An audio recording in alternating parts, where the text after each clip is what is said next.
गरीब बहू। परी का जैसा नाम था वैसे ही परी अपने मायके में परी थी, काफी अमीर। इसलिए वो अपना कोई काम नहीं करती और नौकरों पर ही डिपेंड रहती। ये कॉफी लेकर क्यों आ गए? आज मेरा कॉफी पीने का दिल नहीं कर रहा।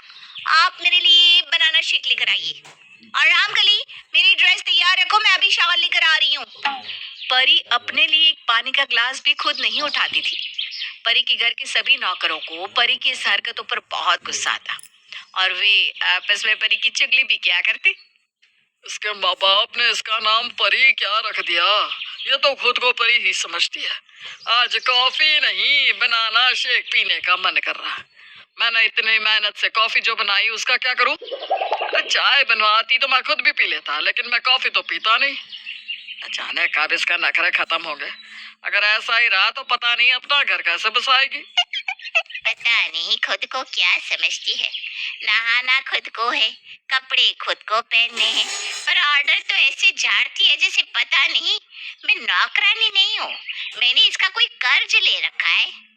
अरे अपना सारा काम छोड़कर इसके आगे पीछे लगी रहती हूँ, लेकिन अगर गलती से भी कोई गलती हो जाए तो इसके साथ इसके माता पिता भी मुझे इतनी सुनाते हैं।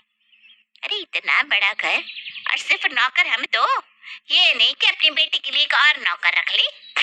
अरे जो लड़की मायके में कुछ नहीं करती वो लड़की ससुराल में नौकरों से भी बदतर जिंदगी जीती है। क्या बड़ी महारानी बनी फिरती है ना। देखना तुम, ससुराल में नौकरों से भी बुरा हाल होगा इसका, और फिर पता चलेगा इसको कि ये अपने नौकरों के साथ कैसा बर्ताव करती है। दोनों नौकर आपस में चुगली कर रहे होते हैं कि तभी वहां पर परी आ जाती है। उनकी बात सुनकर उनसे कहती है, मेरी चुगली करना बंद करो तुम दोनों। इस चीज के पैसे मिलते हैं क्या? अगर मैंने माँ से तुम्हारी शिकायत लगा दी ना तो तुम्हारी इस महीने की तनख्वाह कट जाएगी, समझे? चलो अब मेरा बैग पकड़ो और मेरे पीछे चलो, मुझे कॉलेज जाना है। परी अपना बैग रामू काका के हाथ में थमा देती है और उन्हीं को अपना ड्राइवर बनाकर कॉलेज ले जाती है। समय यूं ही बीतता है और देखते ही देखते परी का रिश्ता अतुल नाम के लड़की के साथ तय हो जाता है। पर परी अभी शादी नहीं करना चाहती थी, इसलिए वो शादी के लिए इनकार करने लगती है। अभी मेरी किसी भी दोस्त की शादी नहीं हुई, मुझे भी शादी नहीं करनी। मुझे तो अपने जैसे किसी राजकुमार का इंतजार है। अरे बेटा, अतुल किसी राजकुमार से कम भी नहीं है। अतुल की फैमिली एजुकेटेड है और बहुत जल्द अतुल की सरकारी नौकरी भी लगने वाली है। ये लोग तो हमसे भी ज्यादा अमीर हैं। हमारे पास सिर्फ 2 नौकर हैं, पर उनके घर में बहुत सारे नौकर हैं। तो जिंदगी भर रानी की जिंदगी जिएगी बेटा। जब परी को पता चलता है कि अतुल तो उससे भी ज्यादा अमीर है और वो राजकुमारी बनकर अपने ससुराल में रहेगी, तो वो भी इस रिश्ते के लिए हाँ कर देती है। बहुत जल्द परी की शादी अतुल से हो जाती है। शादी के बाद परी की जिंदगी में सब कुछ अच्छा चल रहा था, पर अफसोस अतुल की सरकारी नौकरी नहीं लग पाती, जिस वजह से अतुल की फैमिली अतुल को खरी खोटी सुनाने लगती है। मेरे सारे बच्चे कामयाब हो गए, पर इस लड़के पर इतना पैसा खर्च करने के बाद भी यह लड़का कामयाब नहीं हुआ। इससे तो अच्छा मैं किसी नौकर पर इतने पैसे खर्च देती। अरे वो जिंदगी भर मेरी सेवा तो करता। पता नहीं कौन सी घड़ी में ये पैदा हो गया। माँ, नौकरी तो नौकरी होती है ना, और मैं खाली तो नहीं बैठ रहा। सरकारी ना सही प्राइवेट नौकरी ढूंढ तो रहा हूँ मैं। तो फिर ठीक है, जिस दिन तू महीने का 1 लाख कमा कर मेरे हाथों में देगा उस दिन आकर मुझसे बात करना। जब तक तू काम नहीं करेगा तब तक तेरा और तेरी बीवी का खर्चा मैं नहीं उठाने वाली। तुम दोनों पति पत्नी अपने बारे में खुद सोचो कि कैसे अपनी जिंदगी जियोगे। अर्चना अतुल से इतनी ज्यादा नाराज होती है कि वह अतुल के साथ बेगानों की तरह बर्ताव करती है। साथ ही साथ वो परी को भी कुछ नहीं समझती। घर में इतने नौकर होने के बाद भी अर्चना सारा नौकरों वाला काम अपनी बहू परी से ही करवाती। बहू, घर में ज्यादा लोग नहीं है, इसलिए मुझे ज्यादा नौकर की जरूरत नहीं थी, तो मैंने कुछ नौकरों की छुट्टी कर दी है। इसलिए उनकी जगह अब से तू ही काम करेगी। जा, अब जाकर किचन संभाल और सबके लिए खाना बना। पर मुझे खाना तो बनाना आता ही नहीं। मैंने अपने मायके में कभी भी रसोई में कदम नहीं रखा। मम्मी जी, मैं खाना कैसे बनाऊंगी? नहीं आता तो सीख ले बहू। जो तूने अपने मायके में नहीं किया वो सब ससुराल में तो करना ही होगा।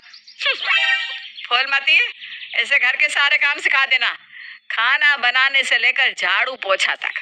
अब से हर छोटे बड़े काम मेरी बहू परी ही करेगी। अर्चना अपनी बहू के साथ इतना बुरा बर्ताव करती है कि परी अपनी सास के सामने कुछ नहीं बोल पाती और फूलमती परी को घर के सारे काम सिखाती है। जिस परी ने कभी अपने लिए एक पानी का ग्लास भी खुद नहीं निकाला था, वो आज सबको खाना बनाकर खिलाती और सबके गंदे कपड़े भी धोती। बहू, काम पर सही से ध्यान क्यों नहीं लगाती? देख, मेरे कमरे में मेरे कपड़े रखे हैं, उन्हें धो दे और धोने के बाद बाजार चली जाना। कल से फूलमती भी काम पर नहीं आएगी, तो अब से मार्केट से सारा सामान भी तुम्हें ही लाना होगा। परी अपने सास के सामने कुछ नहीं बोल पाती और चुपचाप उसकी सारी बात मानती है। परी की हालत किसी नौकर से कम नहीं होती। घर वाले भी परी के साथ नौकरों की तरह बर्ताव करते हैं। जो पहले नौकरों को भला बुरा कहती थी, आज उसके ससुराल वाले उसकी गलती पर उसे भला बुरा कहते हैं। ऐसे ही एक दिन परी बर्तन धो रही होती है और गलती से उसके कुछ कप टूट जाते हैं, जिस पर अर्चना परी को भला बुरा सुनाने लगती है।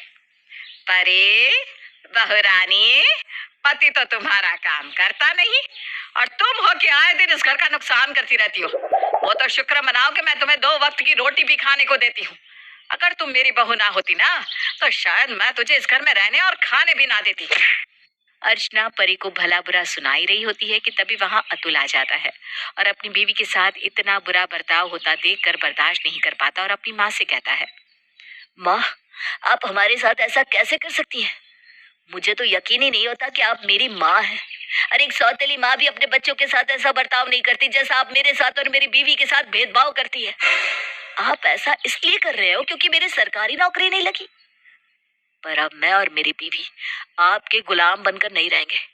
चलो परी, जब तुम्हें खुद नौकरों की तरह काम करना है तो दूसरों की नौकरी क्यों करना?